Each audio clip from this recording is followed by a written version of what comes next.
Biome leading institute for pre medical exam NEET प्रतियोगिता परीक्षा की तैयारी के लिए लेकर आया है live digital classes on YouTube channel, pre recorded class, classroom video, special session, chat room. घर बैठे पूछिए सवाल, रिवीजन भी आसान।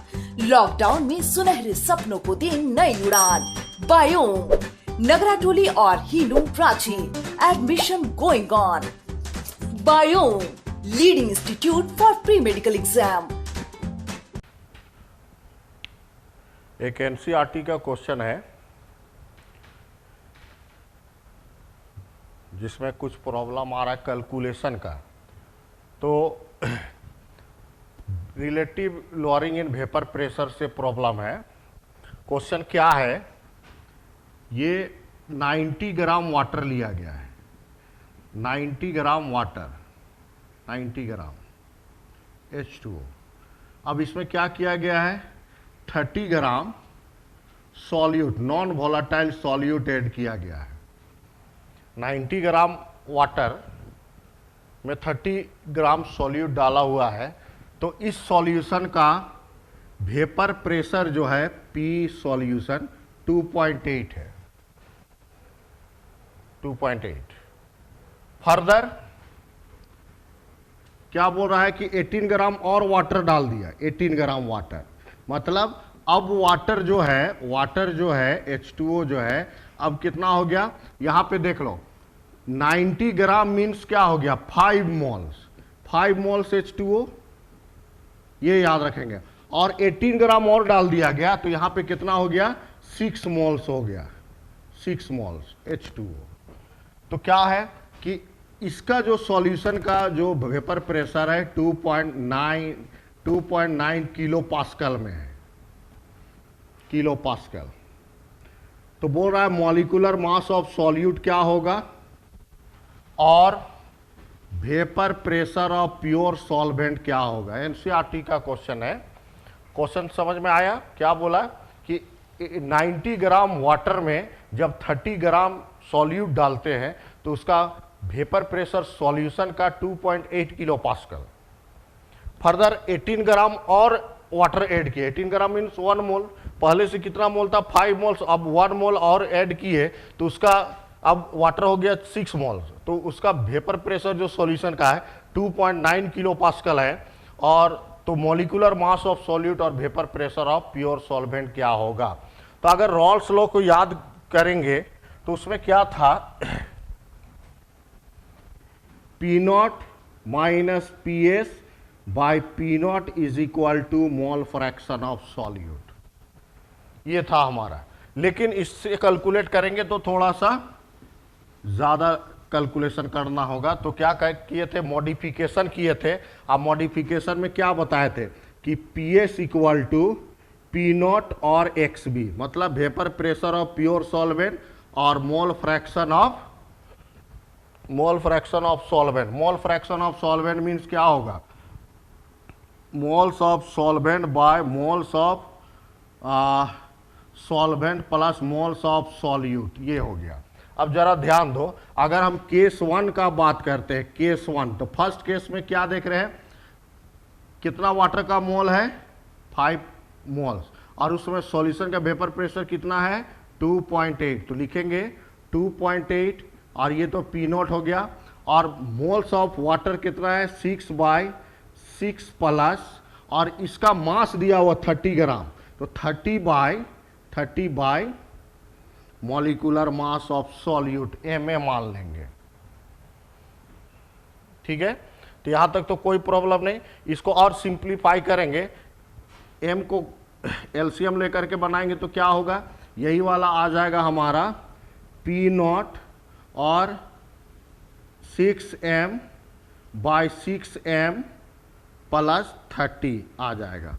अब ऐसा करेंगे, सभी को और सिंपल करेंगे तो सभी को 6 से डिवाइड कर दो, मतलब इसको भी 6 से डिवाइड करेंगे, इसको भी 6 से और इसको भी 6 से, तो क्या हो जाएगा, आ जाएगा हमारा P0 और ये आ जाएगा M बाई M प्लस 5 आ जाएगा, ये 2.8। ये एक इक्वेशन आ गया, इक्वेशन 1। अब इसी तरह से क्या करेंगे, सेकेंड केस में देखो, सेकेंड केस में केस 2, तो केस 2 में क्या है, अब वाटर का मोल क्या हो गया 6, पहले कितना था, पहले था 5 मोल्स ना, तो 5 मोल्स का बनाएंगे, 5 मोल्स का फर्स्ट में, तो उस समय क्या होगा 2.8 और पी नॉट, अब 5 मोल्स सॉल्वेंट है मतलब 5/5 प्लस और ये 30/m, या इसी को क्या लिखेंगे, पी नॉट हो जाएगा 5m हो जाएगा बाय 5m प्लस 30। तो अब ऐसा करेंगे, सभी को 5 से डिवाइड कर देंगे, मतलब इसको भी 5 से डिवाइड, इसको भी 5 से डिवाइड, इसको भी 5 से डिवाइड, तो फाइनली हमारा क्या होगा 2.8 is equal to P naught into क्या हो जाएगा m/m प्लस 6 आ जाएगा, 5 से इसको ना, तो क्या हो जाएगा, ये इक्वेशन 1 आ गया। सिमिलरली अब केस 2 में अब क्या हो गया 6 मोल, और उस समय सॉल्यूशन कितना है 2.9, तो यहाँ पे 2.9 लिखेंगे, 2.9 पी नोट हो गया, पी नोट हो गया, उसके बाद सॉल्वेंट कितना है 6/6 प्लस और सोल्यूट उतना ही है 30/m, तो यही क्या आ जाएगा पी नोट आ जाएगा 6m/6m प्लस 30। अब सभी को क्या करेंगे 5 से डिवाइड कर दो, 6 से डिवाइड कर दो, तो क्या आ जाएगा 2.9 is equal to P naught, और यहाँ पे m/m प्लस 5 आ जाएगा, ये इक्वेशन 2 कर देंगे। अब क्या करते हैं 2/1 करेंगे, 2/1 तो क्या होगा 2 हो गया 2.9 और ये 2.8 और बचा क्या m कैंसिल हो जाएगा और नीचे आएगा m प्लस 5 और ये m प्लस 6 और फाइनली m आ जाएगा 23। अब क्या करेंगे यहाँ पे, अब पी नोट भी निकाल सकते हो, तो पी नोट निकालने के लिए क्या करेंगे P naught is equal to 29 और ये क्या हो जाएगा m प्लस 5/m, तो क्या होगा 2.9 और यहाँ m 23 प्लस 5/23, तो फाइनली ये आएगा 3.53 किलो पास्कल।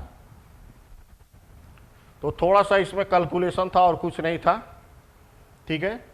ये क्वेश्चन में प्रॉब्लम आ रहा था, एनसीईआरटी का ये क्वेश्चन है एक्सरसाइज का।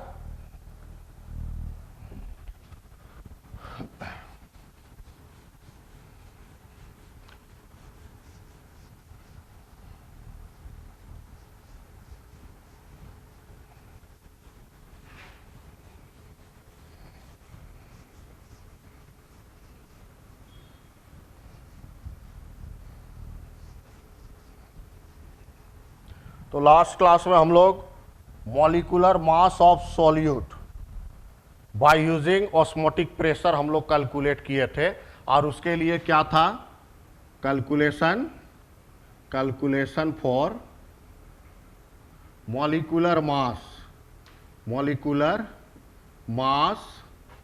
Of solute, molecular mass of solute ये निकाले थे, एक बार फिर से देख लेंगे। वहाँ हमारा फाइनली वैन टॉप इक्वेशन से क्या आया था pi equal to C R T, और सी जो हमारा है वो है मोलर कंसंट्रेशन, मतलब मोल बाय वॉल्यूम। सॉल्यूट लिखना है तो क्या करेंगे Na/V कर देंगे, Na/V कर देंगे, तो यहाँ पे क्या आ जाएगा पाई इक्वल टू Na/V RT, यानी पाई भी इक्वल टू आ गया nRT, और n जो होता है मोल जो होता है वेट बाय मॉलिक्यूलर मास, तो क्या होगा wait by molecular mass into RT, ठीक है। तो ये हो जाएगा पाई भी, तो यही मॉलिक्यूलर मास कैलकुलेट करना है, तो molecular mass equal to WRT by pi भी, यही फार्मूला से हम लोग क्या करेंगे मॉलिक्यूलर मास कैलकुलेट करेंगे। तो यहाँ तक हम लोग देखे थे, शायद एक दो क्वेश्चन भी देखे थे।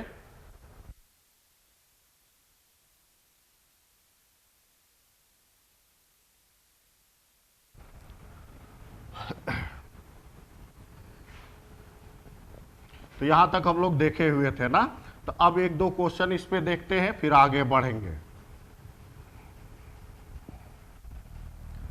जैसे क्वेश्चन शायद ये देखे थे, what is the osmotic pressure of semi molar solution, semi molar solution at 27 degree Celsius, 27 degree Celsius. Osmotic pressure तक ही आएगा क्वेश्चन में, है ना। कल का जो टेस्ट जो है ना, तो उसमें क्या होगा, ऑस्मोटिक प्रेशर तक ही आएगा, ठीक है। तो यहां पे क्या दे दिया है, सेमी मोलर, ये कंसंट्रेशन हो गया, मोलरिटी हाफ, सेमी मतलब हाफ, हाफ मीन्स क्या होगा 0.5, और आर तो घर से बैठाना है 0.0821 लीटर एटीएम पर मोल पर केल्विन, और टेम्परेचर है 27 डिग्री सेल्सियस मतलब 300 केल्विन। तो हमारे पास direct formula pi equal to CRT, और C है हमारा 0.5 इंटू 0.0821 इंटू 300, और ये प्रेशर आएगा किस में, ATM में आएगा, ATM में।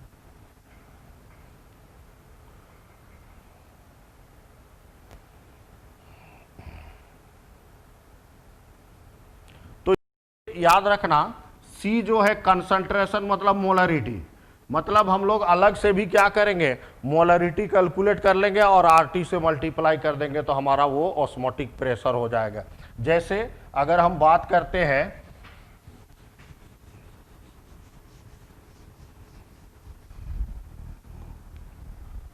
क्वेश्चन बोल दिया what is the osmotic pressure, osmotic pressure, what is the osmotic pressure of 2% W by V H2SO4 solution, H2SO4 solution at चलो 300 Kelvin, 2% H2SO4। तो हम लोग तो 2% H2SO4 का मोलरिटी तो निकालने आता ही है, तो क्या करेंगे, मोलरिटी जो है वही क्या है हमारा C है, तो मोलरिटी जादू से निकाल देंगे, percent W by V into 10 bye molecular mass, molecular mass मतलब क्या हुआ 2 इंटू 10 बाय H2SO4 98, 0.2 आ गया। तो अब डायरेक्ट हम लोग लिखेंगे पाई इक्वल टू CRT, पाई मतलब 0.2, R 0.0821, और टेम्परेचर क्या होगा 300 ATM में आएगा।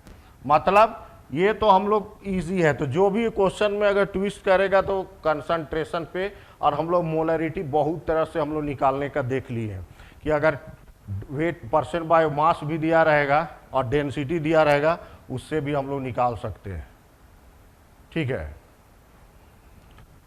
तो ऑस्मोटिक प्रेशर में ज़्यादा प्रॉब्लम नहीं आएगा, प्रॉब्लम बनाने में।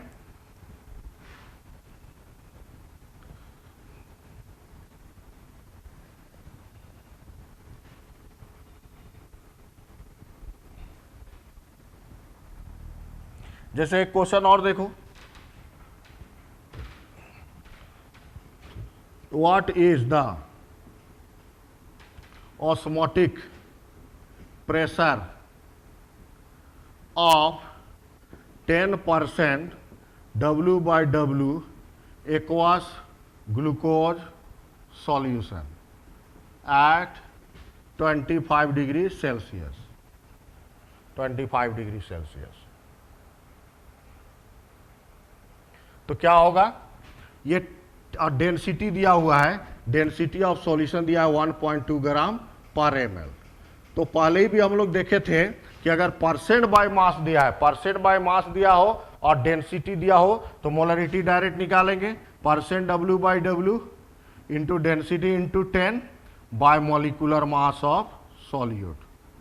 तो क्या होगा, यहाँ 10% है, 1.2 है इंटू 10 है बाय 180, ग्लूकोज का 180 मतलब 12 बाई 18 मतलब 2 बाई 6, 2 बाई 3 यानी 0.67। तो कंसंट्रेशन 0.67 आ गया, तो आराम से हम लोग निकाल सकते हैं पाई इक्वल टू CRT, और C हमारा क्या है 0.67, R का वैल्यू 0.0821, और टेम्परेचर है 25 डिग्री सेल्सियस, कैल्विन में लेंगे तो 298 कैल्विन, 298 केल्विन, और ये हमारा ATM में आएगा।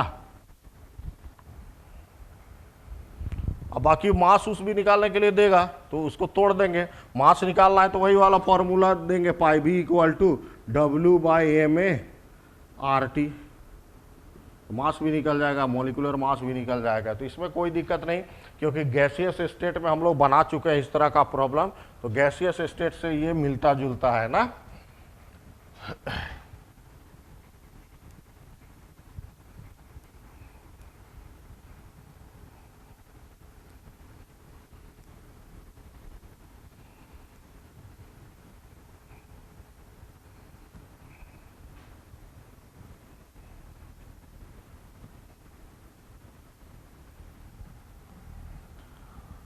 लास्ट क्लास में आइसोटोनिक सॉल्यूशन के बारे में भी बात किए थे। आइसोटोनिक सॉल्यूशन, तो वहां पे लिखा थे आइसोटोनिक सॉल्यूशन किसको बोलेंगे, जिसका कंसंट्रेशन सेम या ऑस्मोटिक प्रेशर सेम। तो इसका प्राइमरी डेफिनेशन में याद रख लेना कि प्राइमरी कंडीशन में कि ऑस्मोटिक प्रेशर सेम होगा, बाद में वो सेकेंडरी कंडीशन है कि कंसंट्रेशन सेम ना। तो ऑस्मोटिक प्रेशर क्या होगा, सेम होगा, मतलब दो सॉल्यूशन है और दोनों का ऑस्मोटिक प्रेशर क्या होगा, सेम होगा, तो उसको हम लोग बोलेंगे आइसोटोनिक सॉल्यूशन। और पाई इक्वल टू क्या होता है, CRT होता है, CRT। तो ये सॉल्यूशन 1 हो गया, ये सॉल्यूशन 2 हो गया, RT कैंसिल हो गया, यानी कंसंट्रेशन क्या होगा, सेम। यानी आइसोटोनिक सॉल्यूशन का सेकेंडरी कंडीशन क्या हो गया कि they have same concentration, molar concentration are same ना। तो यहाँ पे C के जगह हम लोग क्या लिखेंगे, mole by volume is equal to mole by volume, और मोल के जगह क्या लिखेंगे, weight by molecular mass into volume, और यहाँ भी weight by molecular mass into volume. और इस रिलेशन से तो हम लोग न्यूमेरिकल निकाल चुके हैं, ठीक है, न्यूमेरिकल हम लोग निकाल चुके हैं। तो आइसोटोनिक सॉल्यूशन का प्राइमरी कंडीशन क्या बोलेंगे कि they have same osmotic pressure, और सेकेंडरी कंडीशन में उसको हम लोग बोल सकते हैं दे have same concentration.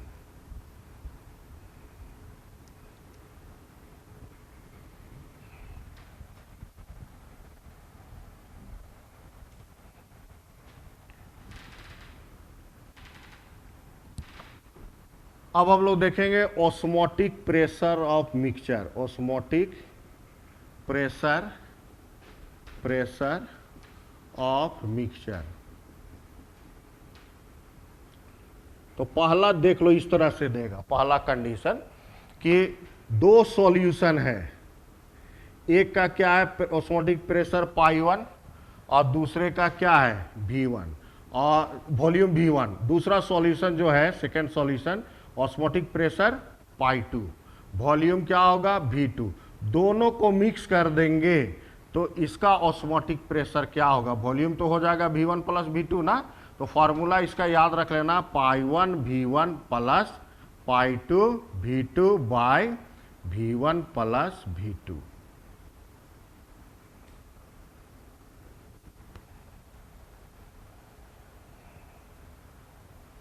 V1 plus V2 ना। तो ये दो मिक्सचर का जो रिजल्टेंट ऑस्मोटिक प्रेशर होगा दो सॉल्यूशन का, तो अगर पहले वाले का π1 V1 दिया है, दूसरे का π2 V2 दिया है, दोनों को मिक्स कर देंगे तो क्या होगा, रिजल्टेंट ऑस्मोटिक प्रेशर जो होगा π1 V1 plus π2 V2 divided by V1 plus V2 होगा। इसी तरह से एक और देख लो,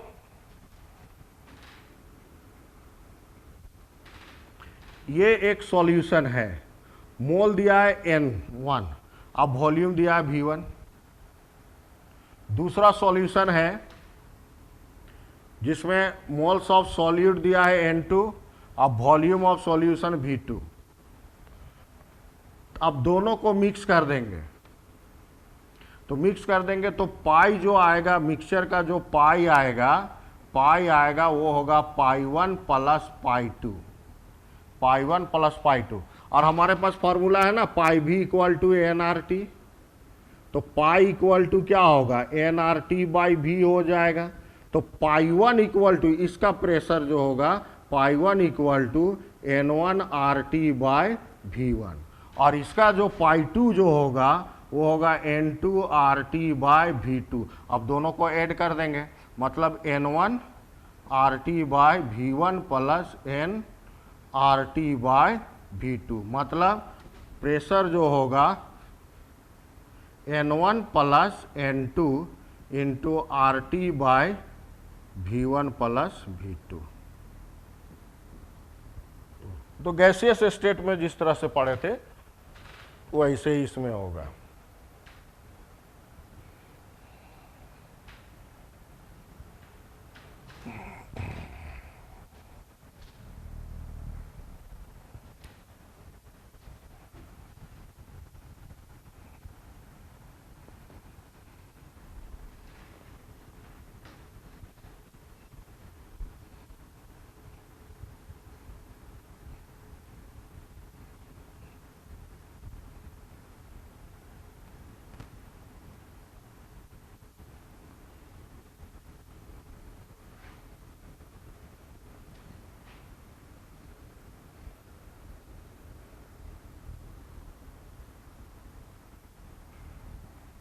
एक चीज और बता दे, जब न्यूमेरिकल बनाते हो तो सॉल्यूट पे ध्यान देना। सॉल्यूट जो है, सॉल्यूट बार बार बोल रहे हैं कि क्या होना चाहिए, तो non volatile non electrolyte solid होना चाहिए, नॉन इलेक्ट्रोलाइट होना चाहिए, नॉन इलेक्ट्रोलाइट। मतलब अगर सॉल्वेंट में डालेंगे तो ना तो इसका डिसोसिएशन होना चाहिए ना तो एसोसिएशन होना चाहिए। मान लो ग्लूकोज है, ग्लूकोज, तो ये प्रॉब्लम इस, अगर कोई सॉल्यूशन में सॉल्यूट ग्लूकोज है तो ये तुम बना सकते हो, आंसर सही आएगा। यूरिया ये सही आएगा। तो ये सब का ना तो डिसोसिएशन होता है ना तो एसोसिएशन। लेकिन अगर आ जाए NaCl, Na2SO4, तो ये सब अगर सॉल्यूट है, CaCl2, K2SO4, अगर ये सब सॉल्यूट है तो हमारा आंसर रॉन्ग आएगा, क्योंकि ये सभी इलेक्ट्रोलाइट है। और इलेक्ट्रोलाइट कैसे होगा तो बाद में उसको देखेंगे, उसको वैन टॉप फैक्टर यूज करके बनाएंगे। तो इसलिए अभी टेंशन नहीं लेना, जो भी नॉन इलेक्ट्रोलाइट है उस वो वाला क्वेश्चन नहीं बनेगा ना, क्योंकि उसमें हम लोग वैन टॉप फैक्टर यूज करके बनाएंगे। अभी जो भी न्यूमेरिकल बनेगा वो हमारा होगा कि solute should be non electrolyte ना, non electrolyte, non volatile, non solid होना चाहिए। ठीक है। इसके अलावा अगर हम मेथड का बात करते हैं, मेथड ऑस्मोटिक प्रेशर कैलकुलेट करने के लिए क्या क्या मेथड है उसको डिटेल में पढ़ने की जरूरत नहीं, सिर्फ मेथड पूछता है। तो एक मेथड जो है वो है बर्केली एंड हार्टली मेथड, एक है मोर्स एंड फ्राजर मेथड। इसी तरह से डी वेरीज प्लाज्मोलाइटिक मेथड। और इसी तरह से एक हो गया फेफर्स मेथड। तो ये मेथड जो है इससे हम लोग ऑस्मोटिक प्रेशर निकाल सकते हैं। तो इसमें सबसे इंपॉर्टेंट ये इसी के बारे में पूछता है। ये ऐसा मेथड है जिससे हम कोई भी सॉल्यूट का जो ऑस्मोटिक, कोई भी सॉल्यूशन का जो ऑस्मोटिक प्रेशर है वो क्विक निकाल सकते हैं और एक्यूरेटली 100% एक्यूरेटली हम लोग निकाल सकते हैं। और वो मेथड है हमारा बर्केली एंड हार्टली मेथड। तो बस इसको यही पूछता है कि कौन सा मेथड सबसे बेस्ट है ना, बर्केली एंड हार्टली मेथड।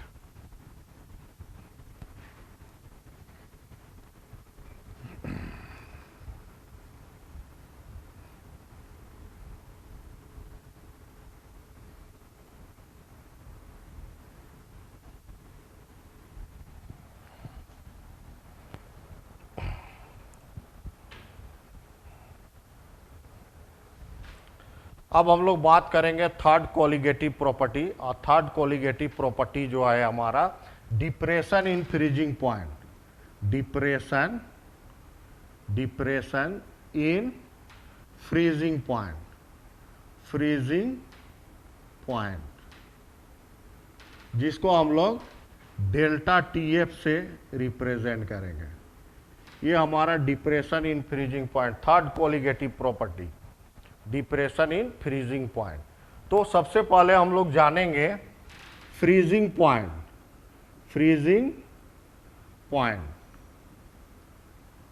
तो जैसे बॉइलिंग पॉइंट को डिफाइन किए थे कि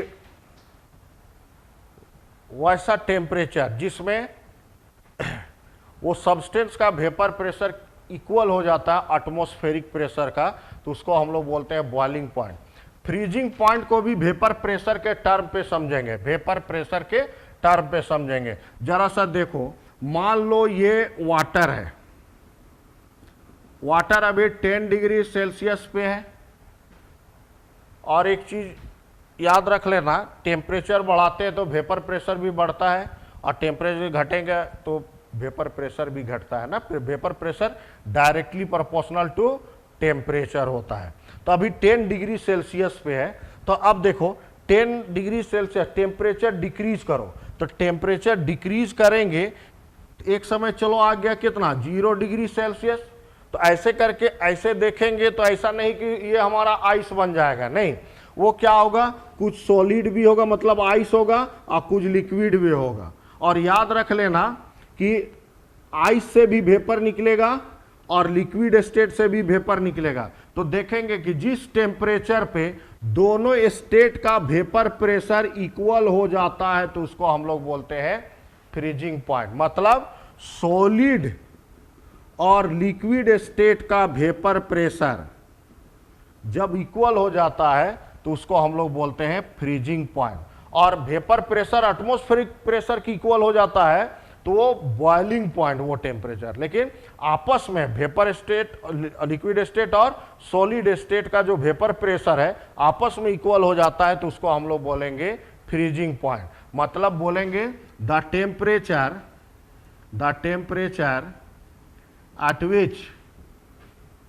which the vapor pressure of both the states, that is solid and liquid state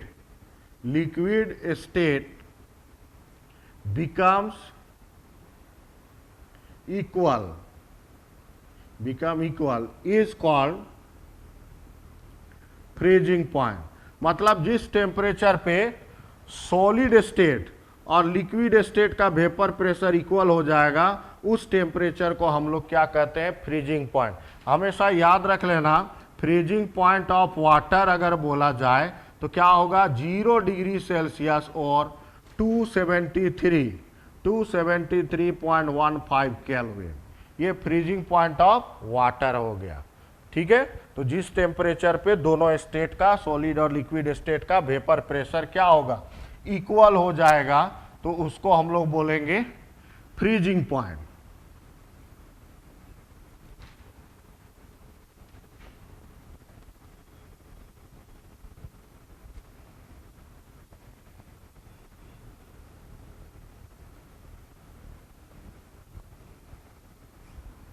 तो यहां पे ध्यान दो, अभी क्या है, फ्रीजिंग पॉइंट क्या है, वाटर का, प्योर वाटर का 0 डिग्री सेल्सियस है। अब सुन लो, अब पहले भी बताए थे कि वेपर प्रेशर बढ़ाना है तो क्या करेंगे, टेम्परेचर को इंक्रीज करेंगे। मतलब दोनों वेपर प्रेशर और टेम्परेचर डायरेक्टली प्रोपोर्शनल है। टेम्परेचर बढ़ाएंगे वेपर प्रेशर बढ़ेगा, टेम्परेचर घटाएंगे वेपर प्रेशर घटेगा। यानी वेपर प्रेशर बढ़ेगा तो बोल सकते हो टेम्परेचर बढ़ा, या वेपर प्रेशर डिक्रीज हुआ तो टेम्परेचर डिक्रीज हुआ, ये बोल सकते हैं। तो अभी देखो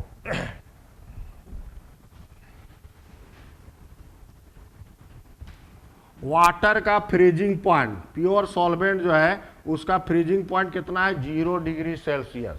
अब इसमें क्या डालेंगे, सॉल्यूट डालेंगे, non volatile non electrolyte solute डालेंगे। तो क्या होगा, पहले भी देख चुके हैं, जब non volatile non electrolyte solid solute डालेंगे प्योर सॉल्वेंट में तो उसका वेपर प्रेशर क्या हो जाता है, डिक्रीज कर जाएगा। अब वेपर प्रेशर डिक्रीज होगा तो इसका टेम्परेचर भी क्या होगा, डिक्रीज कर जाएगा, मतलब माइनस में आ जाएगा। तो यानी हमेशा याद रख लेना, फ्रीजिंग पॉइंट जो होगा directly proportional to vapour pressure. तो जब कभी प्योर सॉल्वेंट में सॉल्यूट डालेंगे तो क्या होगा, उसका वेपर प्रेशर डिक्रीज कर जाता है, और वेपर प्रेशर डिक्रीज करेगा तो फ्रीजिंग पॉइंट भी क्या होगा, डिप्रेस हो जाएगा। तो यहाँ पे देखो ये तुम्हारा क्या है, 0 डिग्री सेल्सियस है, यानी ये freezing point of pure solvent है, फ्रीजिंग पॉइंट प्योर सॉल्वेंट है। और ये क्या हो गया, जब सॉल्यूट डाल दिए तो ये सॉल्यूशन बन गया, और सॉल्यूशन का कितना है, -1 डिग्री सेल्सियस। तो हमेशा याद रख लेना कि फ्रीजिंग पॉइंट जो होता है प्योर सॉल्वेंट का हमेशा ज़्यादा होगा, किससे, सॉल्यूशन से, क्योंकि सॉल्यूट डालने के बाद ना उसका फ्रीजिंग पॉइंट डिप्रेस हो जा रहा है, यानी सॉल्यूशन का कम हो जा रहा है। हमेशा याद रख लेना freezing point of pure solvent is always higher than that of solution. अब क्या होगा, पहले 0 डिग्री था, अभी -1 हुआ, कितना से डिप्रेस हुआ, तो बोलेंगे 1 से डिप्रेस हुआ। और ये कैसे आया, तो delta TF equal to TF minus TS, मतलब बड़ा माइनस छोटा, यानी 1 आ गया। यानी difference of freezing point of pure solvent and freezing point of solution is called depression in freezing point. इसको थोड़ा सा लिख देते हैं तो और थोड़ा सा याद हो जाएगा।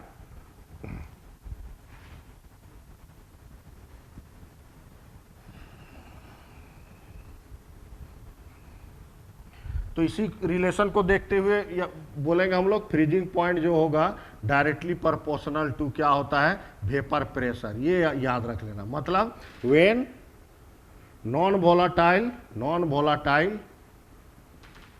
Non electrolyte solute is added to pure solvent,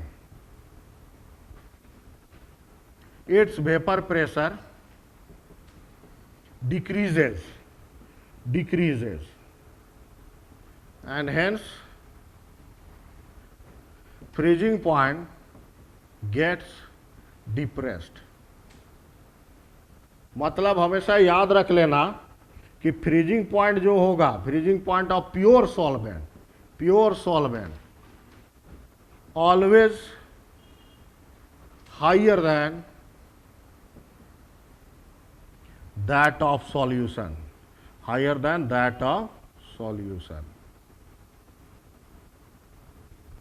always higher than that of solution। ठीक है, और सॉल्वेंट का ज्यादा हो गया और सॉल्यूशन का क्या हो गया, कम, तो दोनों का डिफरेंस को ही क्या बोलेंगे, डिप्रेशन इन फ्रीजिंग पॉइंट। मतलब the difference of freezing point of pure solvent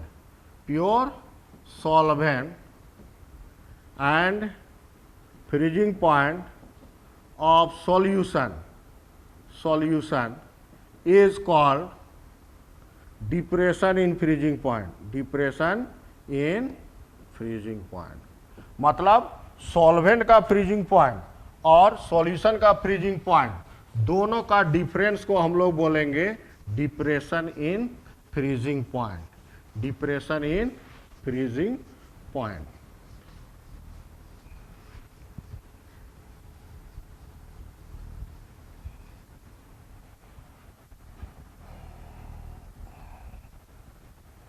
हम लोग मान लेते हैं TF जो है ये क्या है, freezing point of pure solvent, freezing point, और TS जो है ये है फ्रीजिंग पॉइंट ऑफ सॉल्यूशन। और हम लोग क्या जानते हैं कौन बड़ा है, तो हमेशा क्या होगा, TF ग्रेटर देन TS, मतलब freezing point of pure solvent जो होगा always higher than that of solution. अब देखो बड़ा माइनस छोटा यही क्या कहलाएगा, डिफरेंस देगा, और उसी को हम लोग बोलेंगे डिप्रेशन इन फ्रीजिंग पॉइंट। और डिप्रेशन इन फ्रीजिंग पॉइंट लिखना है तो डेल्टा TF लिखेंगे, और ये क्या होगा, TF माइनस TS, कोई दिक्कत नहीं इसमें, delta TF equal to TF minus TS हो जाएगा।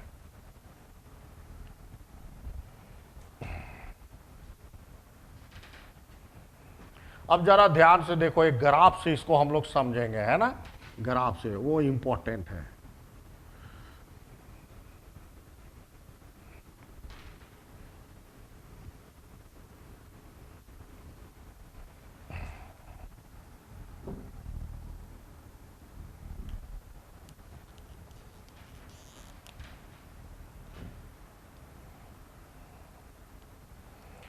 जैसे ये हम ले लिए ग्राफ जो दिखा रहे हैं, ये वेपर प्रेशर हो गया, इधर वेपर प्रेशर और इधर हमारा टेम्परेचर।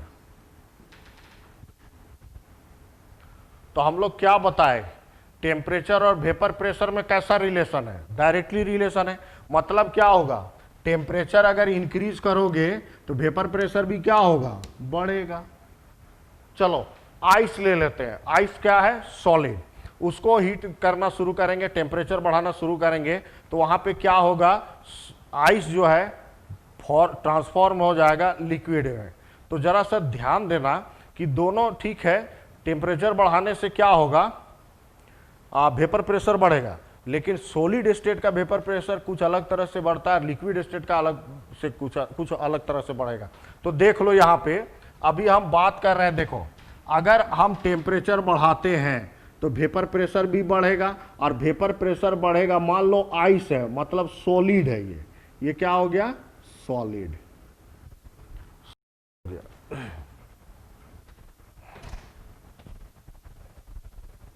मतलब आइस ले लिए है, आइस, और ये प्योर वाटर है, सॉलिड है अभी, लेकिन या आइस ही लिख देते हैं, चलो आइस।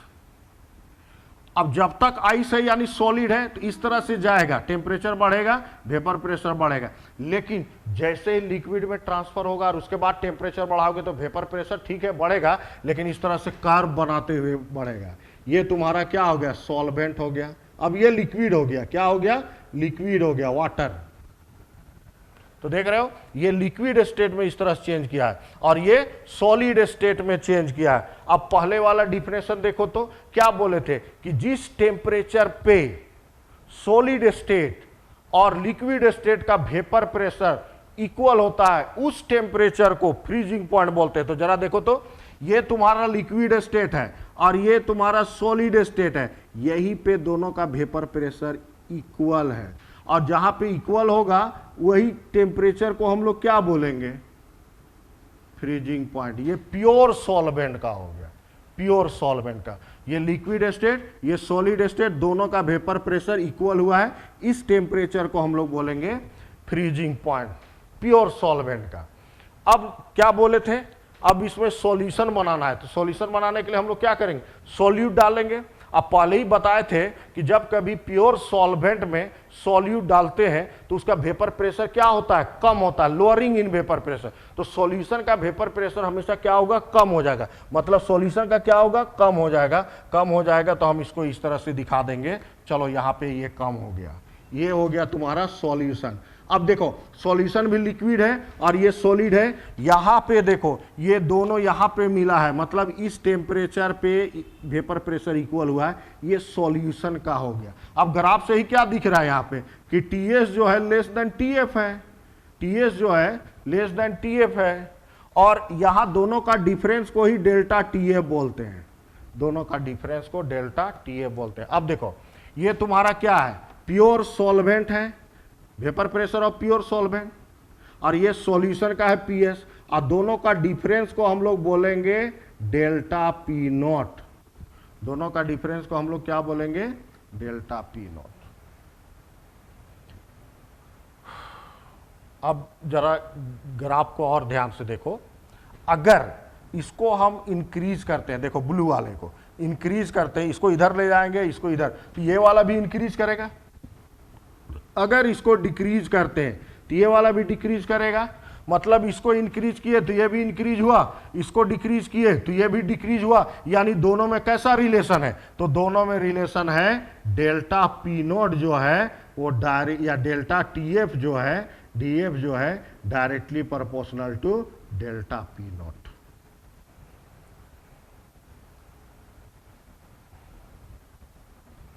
तो ये रिलेशन ठीक है, समझ में आ गया। ये रिलेशन से हम लोग अब एक फार्मूला डिराइव करेंगे।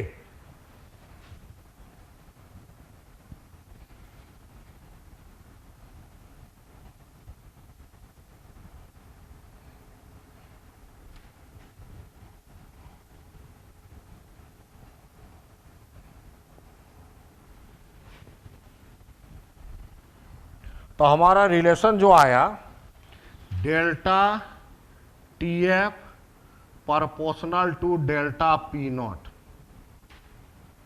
या इसी को हम लोग लिख सकते हैं delta T F proportional to P not minus P S, P not minus P S. और जरा रॉल्स लॉ को याद करो, P not minus P S by P naught is equal to X से था, यानी P not minus P S is equal to P not X से हो जाएगा।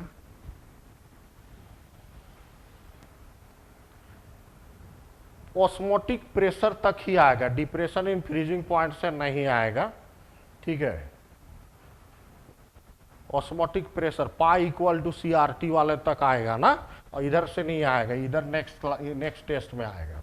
तो जरा देखो, तो P not minus P S equal to क्या लिखे हैं, पी नॉट एक्स है। तो यहां पे देख लो delta T F proportional to P not X है। आप प्रोपोर्शनल को हटाएंगे, प्रोपोर्शनल को हटाएंगे तो इक्विलिब्रियम एक कांस्टेंट आएगा, यानी delta T F equal to K, और ये पी नॉट और ये एक्स से आ गया, एक्स से आ गया। ये दोनों कांस्टेंट है, कांस्टेंट को एक जगह रख दो। अब एक्स को लिख सकते हैं delta T F equal to K P naught, और एक्स को लिख सकते हैं N A by N A plus N B, N A by N A plus N B. Graph को फिर से बोला जा रहा है, एक बार फिर से देख लो, फिर से एक बार देख लो, ठीक है।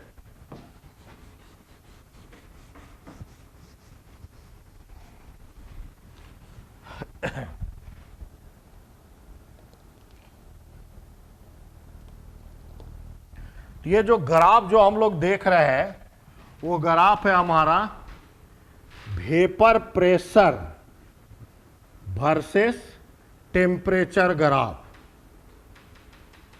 Vapour pressure versus temperature graph. और पहले भी हम लोग देख चुके हैं जो रिलेशन है वेपर प्रेशर और टेम्परेचर का, वो डायरेक्टली है, मतलब vapour pressure directly proportional to temperature. तो डायरेक्टली का क्या होगा, ऐसे भी बढ़ सकता है या ऐसे भी जा सकता है, ये डायरेक्टली ही है, ठीक है। तो हमारा ग्राफ इस तरह से आएगा। यहां दो टाइप का ग्राफ मिलेगा, इसलिए मिलेगा कि हमारा सॉलिड स्टेट का भी ग्राफ दिखाना है और लिक्विड स्टेट का ग्राफ दिखाना है। हालांकि vapour pressure directly proportional to temperature, तो टेम्परेचर बढ़ाएंगे तो वेपर प्रेशर भी बढ़ेगा, डायरेक्टली है, इसीलिए क्या होगा सॉलिड में भी बढ़ेगा और लिक्विड में भी बढ़ेगा, लेकिन कुछ अलग डिजाइन से बढ़ेगा ना। जरा देख लो, अगर सॉलिड है, प्योर सॉल्वेंट ले रहे हैं, तो सॉलिड है तो इस तरह से बढ़ेगा। टेम्परेचर बढ़ाएंगे ना तो क्या होगा, सॉलिड का वेपर प्रेशर इस तरह से बढ़ेगा। लेकिन जैसे ही लिक्विड बनेगा, लिक्विड बन जाएगा, तो इसका वेपर प्रेशर इस तरह से बनेगा। मतलब आइस था, अब वाटर हो गया, यानी ये प्योर सॉल्वेंट है। क्या है, प्योर सॉल्वेंट है। और ये लिक्विड है, क्या है, ये लिक्विड स्टेट में आ गया। यहां से लिक्विड स्टेट स्टार्ट हुआ और यहां तक सॉलिड स्टेट गया है। और डेफिनेशन बोलता है कि जिस टेम्परेचर पे लिक्विड स्टेट और सॉलिड स्टेट का वेपर प्रेशर इक्वल होता है, उस टेम्परेचर को फ्रीजिंग पॉइंट बोलते हैं। तो यहां पे देखो, ये लिक्विड स्टेट है, ये सॉलिड स्टेट है, यहां पे दोनों का वेपर प्रेशर क्या है, इक्वल है। और जिस टेम्परेचर पे वेपर प्रेशर इक्वल होगा, उस टेम्परेचर को बोलेंगे फ्रीजिंग पॉइंट। क्या बोलेंगे, फ्रीजिंग पॉइंट। तो ये प्योर सॉल्वेंट का फ्रीजिंग पॉइंट हो गया। ये हो गया हमारा प्योर सॉल्वेंट का फ्रीजिंग पॉइंट, प्योर सॉल्वेंट का फ्रीजिंग पॉइंट। अब देखो, अब पहले भी हम लोग देखे हैं कि जब सॉल्यूट डालेंगे ना, तो उसका वेपर प्रेशर क्या हो जाता है, कम हो जाएगा। मतलब सॉल्वेंट में सॉल्यूट गया तो वो सॉल्यूशन बन गया, और सॉल्यूशन बन जाएगा तो उसका वेपर प्रेशर क्या होगा, कम हो जाएगा। अब वेपर प्रेशर कम होगा तो ये अगर आप ऊपर थोड़ी ना जाएगा, नीचे ना आएगा। तो नीचे आएगा तो चलो यहां से इस तरह से आया, ये तुम्हारा क्या हो गया, सॉल्यूशन हो गया।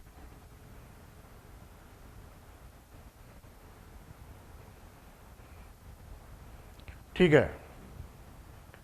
तो अब देखो, ये भी तो लिक्विड है, सॉल्यूशन भी तो लिक्विड है, और ये सॉलिड है। तो यहां पे देखो, दोनों का वेपर प्रेशर इक्वल है। तो जिस टेम्परेचर पे इक्वल होगा, उसको हम लोग बोलेंगे सॉल्यूशन। मतलब सॉल्यूशन का फ्रीजिंग पॉइंट, और ये दोनों का जो डिफरेंस है, ये दोनों का डिफरेंस डेल्टा टीएफ होगा, और ये प्योर सॉल्वेंट का वेपर प्रेशर, ये सॉल्यूशन का वेपर प्रेशर, और दोनों का डिफरेंस क्या होगा, डेल्टा पी नोट होगा। अब इसी को देख लो ना कि इसको हम इंक्रीज करेंगे, इसको अगर खींचते हैं तो ये भी ऐसे होगा कि नहीं, या इसको दबाएंगे नजदीक लाएंगे तो ये भी दोनों नजदीक आएगा, मतलब दोनों क्या हो गया, दोनों हमारा डायरेक्टली प्रोपोर्शनल हो गया, मतलब delta T A proportional to delta P naught. बस इतना ही जानना है इसमें।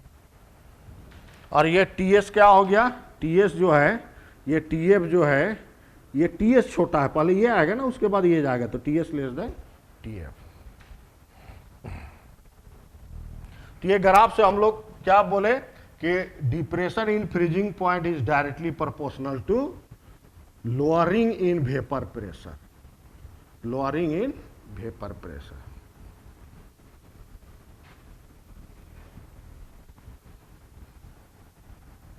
अब यहां देखो,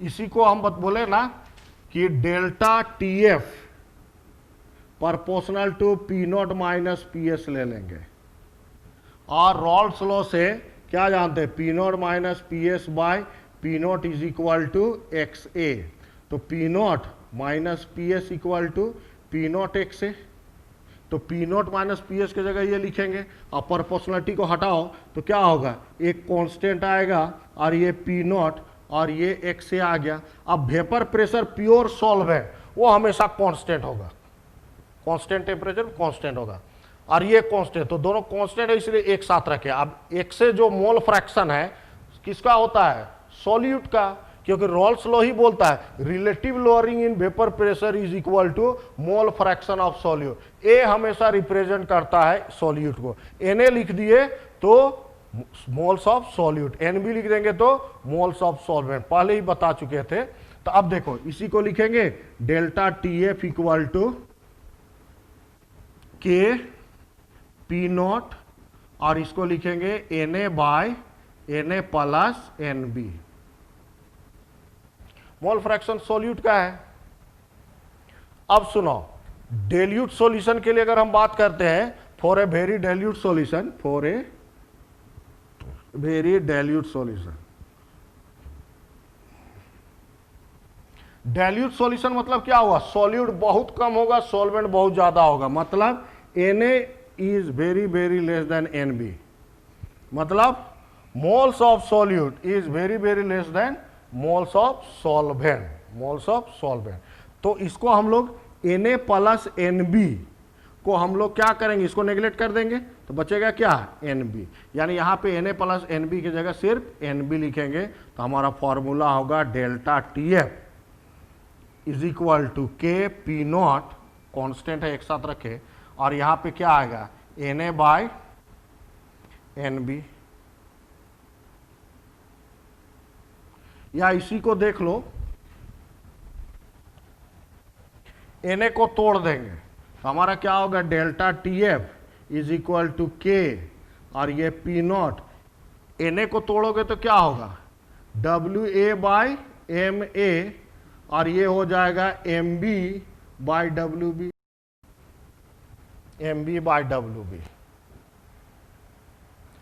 अब मॉलिक्यूलर मास ऑफ सॉल्वेंट भी कांस्टेंट होता है, तो मॉलिक्यूलर मास ऑफ सॉल्वेंट जो है वो कांस्टेंट है, तो इसको क्या करेंगे देख लो, delta T F equal to K P not, ये भी कांस्टेंट है तो इसको अंदर ले लो। अब बचा क्या, W A by M A into 1 by W B. हम इसको मोलालिटी के टर्म पे लिखना चाह रहे हैं। अब मोलालिटी का फॉर्मूला क्या होता है, weight by molecular mass into 1000 by W B. तो सारा चीज है यहाँ 1000 लाना है, तो 1000 से मल्टीप्लाई करो और 1000 से डिवाइड, 1000 से डिवाइड कर दो तो इधर लिख दिए, और इधर 1000 से मल्टीप्लाई कर दिए। तो इसके जगह हम लोग क्या लिख सकते हैं, मोलालिटी लिख सकते हैं, मतलब delta T F, delta T F जो होगा is equal to K P naught M A by 1000, और इधर क्या हो गया एम।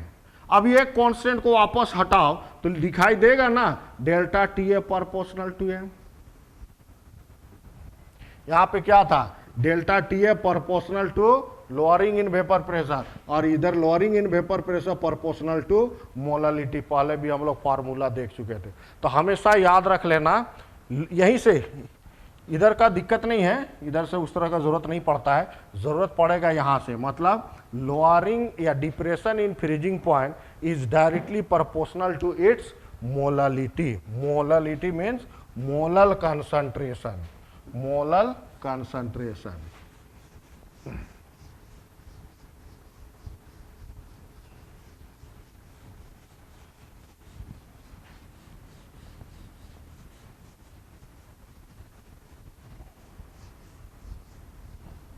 मतलब ये रिलेशंस को हम लोग लिख सकते हैं, क्या लिख सकते हैं देख लो, that is depression in freezing point, depression in freezing point, freezing point is directly proportional to its molal concentration, molal concentration. मतलब डेल्टा टी एफ जो होगा proportional to M, delta T F proportional to M molality.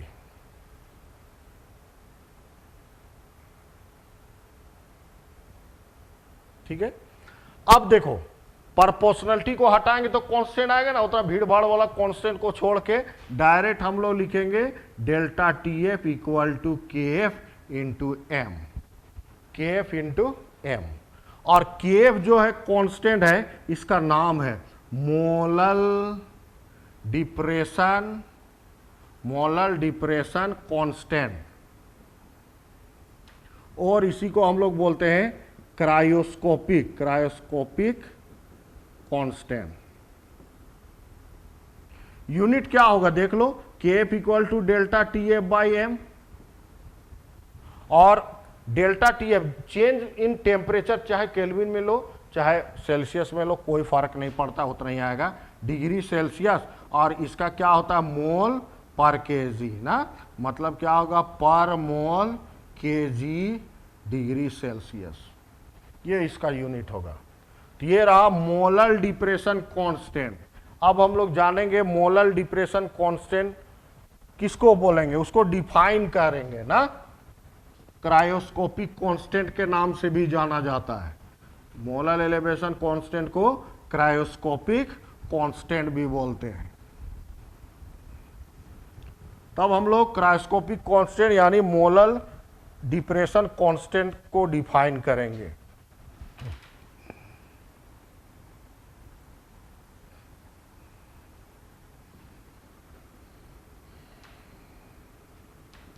तो देख लो कोई भी constant को कैसे define करते हैं, तो पहले तो रिलेशन लिखेंगे, वी हैव, तो वी हैव क्या है, delta T F equal to K F into M, K F into M. तो कोई भी कांस्टेंट को डिफाइन करना है, जैसे ये कांस्टेंट को डिफाइन करना है ना, तो इससे लगा हुआ टर्म को 1 मान लेंगे, मतलब बोलेंगे F M is equal to 1, then क्या बचेगा, K F equal to delta T F. तो के एफ क्या है, डेल्टा टी एफ है, किसका, 1 मोलल सॉल्यूशन, वैसा सॉल्यूशन जिसका मोललिटी 1 हो, उसका डिप्रेशन इन फ्रीजिंग पॉइंट को हम लोग बोलते हैं मोलल डिप्रेशन कांस्टेंट। पढ़ेंगे इसे, molal depression constant is the depression in freezing point of 1 molal solution. Hence हम लोग बोल सकते हैं, hence molal depression constant, constant is the depression in freezing point, depression in freezing point of 1 molal solution. ठीक है, यह definition हो गया। या इसी को हम थोड़ा सा और मॉडिफाई करते हैं, मोलालिटी के अंदर जाओ तो मोलालिटी बराबर क्या होगा, Na बाई डब्ल्यू बी, और ये वन कब आएगा? जब ऊपर भी 1 और नीचे भी 1, यानी 1 मोल सॉल्यूट और 1 kg सॉल्वेंट। तो बोलेंगे ना कि मोलर एलिवेशन कांस्टेंट क्या है? डिप्रेशन इन फ्रीजिंग पॉइंट है किसका? वैसा सॉल्यूशन जिसमें 1 मोल solute is dissolve in 1 kg solvent. 1 molar ना कह के the solution in which 1 mole of solute is dissolve in 1 kg solvent कह सकते हैं। यानी उसको भी हम लोग डिफाइन कर सकते हैं, the molar depression constant is the depression in freezing point of the solution in which 1 mole of solute is dissolved in 1 kg solvent, 1 kg solvent।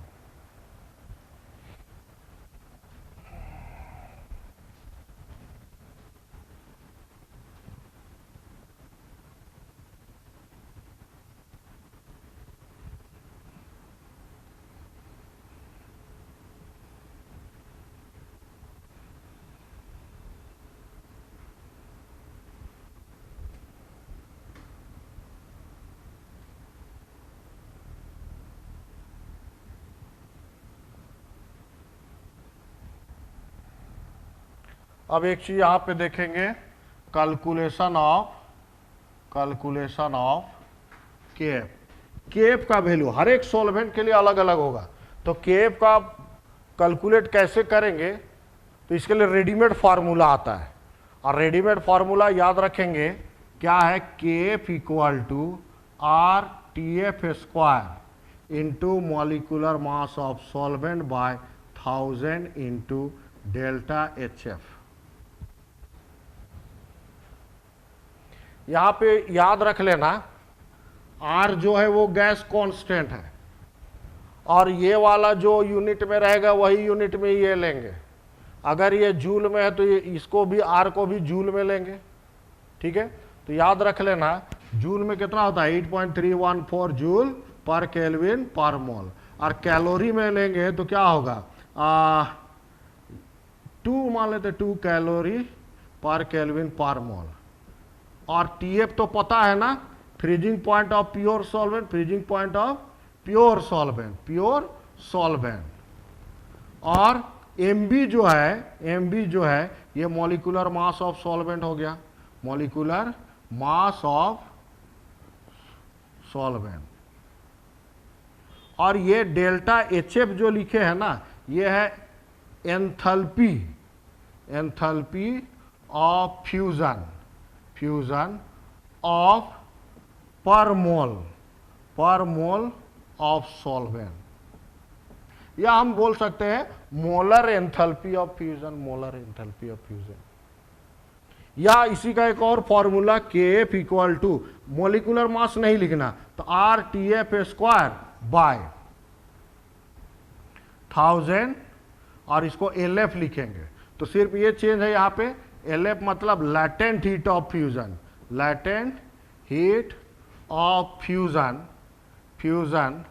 पर ग्राम ऑफ सॉल्वेंट।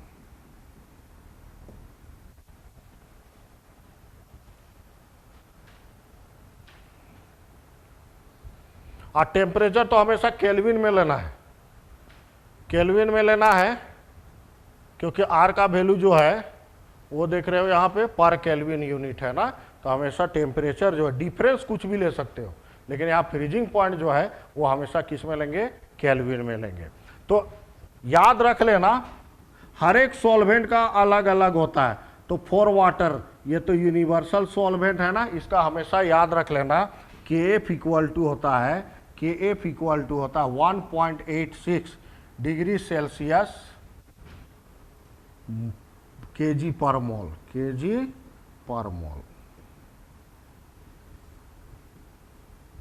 ये चीज़ है। तो ये दो फार्मूला है KF निकालने का।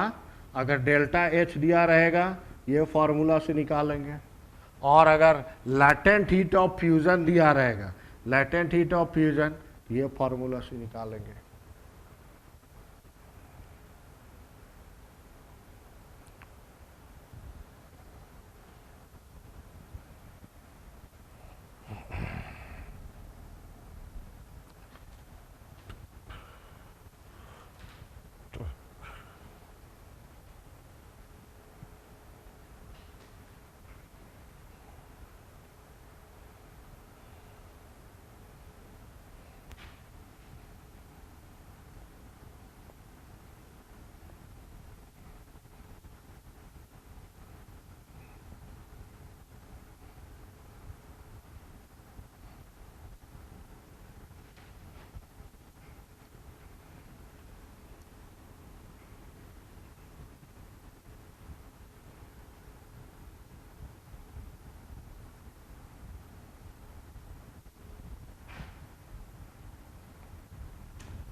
अब इसका जो लास्ट पोर्शन है डिप्रेशन इन फ्रीजिंग पॉइंट का, that is calculation for molecular mass, molecular mass of solute, mass of solute, calculation for molecular mass of solute. बस वही फॉर्मूला से, जैसे delta TF equal to KF into m है, और molality का formula क्या होता है, weight by molecular mass into 1000 by WB। अब ये वैल्यू यहाँ रख दो तो क्या होगा, delta TF equal to KF into M के जगह रखेंगे WA by MA into 1000 by WB। इसका न्यूमेरिकल भी कुछ नहीं, सॉल्यूशन का टेम्परेचर, सॉल्वेंट का टेम्परेचर, फ्रीजिंग पॉइंट दिया रहेगा, दोनों का डिफरेंस लेंगे तो ये आ जाएगा। ये तो रटा रटाया वैल्यू, जो भी घुमाएगा इधर घुमाएगा, लेकिन घूमने का बात है ही नहीं। हम लोग तो मोलालिटी का क्वेश्चन देख ही चुके हैं। तो यहाँ पे देख लो, मोलालिटी निकालेंगे तो क्या होगा, मोलिकुलर मास ऑफ सॉल्यूट, तो क्या हो जाएगा KF into WA into 1000 bye molecular मास, तो इधर आ गया, इधर डेल्टा TF आ जाएगा इंटू WB।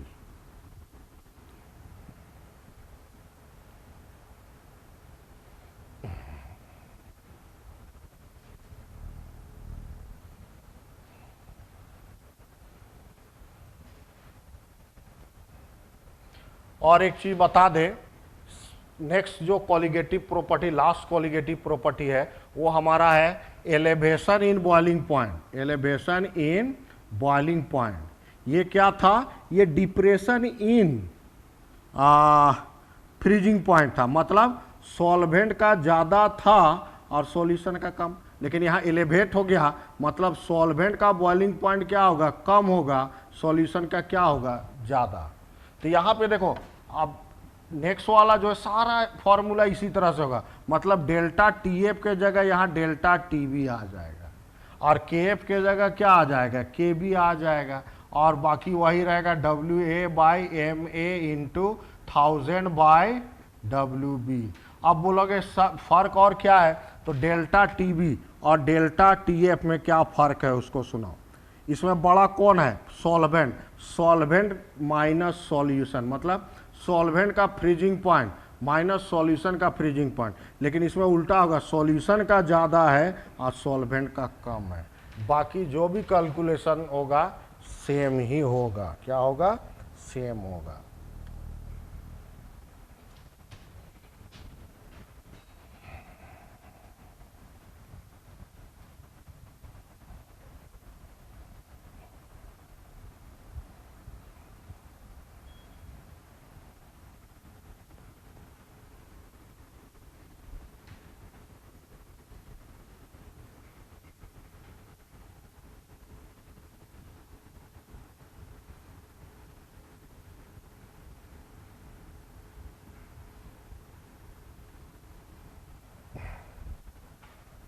एक क्वेश्चन देते हैं, देखो तो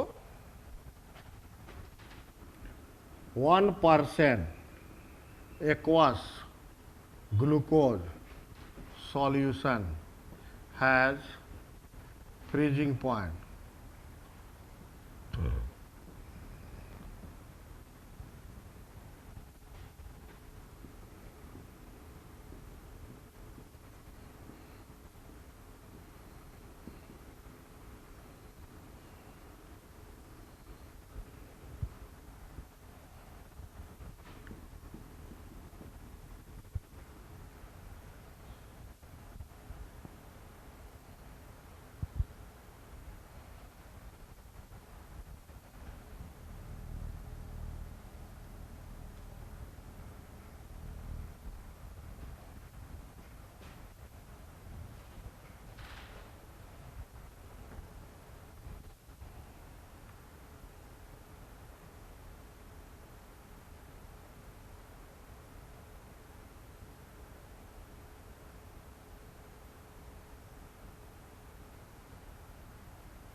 तो यहां पे देख लो एक्वस ग्लूकोज सॉल्यूशन मतलब क्या हो गया, सॉल्वेंट, सॉल्वेंट यहां पे वाटर है और बाकी तो वो सॉल्यूशन बनाया है। तो फ्रीजिंग पॉइंट के केस में, फ्रीजिंग पॉइंट के केस में क्या होगा कि सॉल्वेंट का ज़्यादा, और वाटर है तो सॉल्वेंट कितना होगा 0 डिग्री सेल्सियस, 0 डिग्री सेल्सियस। तो सॉल्यूशन में क्या होगा, जब सॉल्यूशन बनाओगे तो उसका फ्रीजिंग पॉइंट क्या होता है, डिप्रेस होगा, मतलब आंसर क्या होगा 0 डिग्री सेल्सियस से कम। और 0 डिग्री सेल्सियस से कम क्या है -2 डिग्री सेल्सियस। और केल्विन में बोलेंगे तो केल्विन में क्या होता है 273 केल्विन, 0 डिग्री सेल्सियस बराबर हो गया। अब इसमें से क्या करो, अगर -2 डिग्री सेल्सियस है तो केल्विन में कितना होगा 271, तो दोनों हो जाएगा ना, मतलब सेल्सियस में ये होगा और केल्विन में ये हो जाएगा, तो दोनों आंसर हमारा सही है। सी डी दोनों होगा क्योंकि ये केल्विन में है ना, तो केल्विन सेल्सियस दोनों -2 डिग्री सेल्सियस बोलो या केल्विन में इतना, क्योंकि हम लोग जानते हैं ना केल्विन बराबर क्या होता है 273, मतलब डिग्री सेल्सियस प्लस 273। तो यहाँ डिग्री सेल्सियस कितना है -2 प्लस 273, मतलब क्या होगा 271 केल्विन।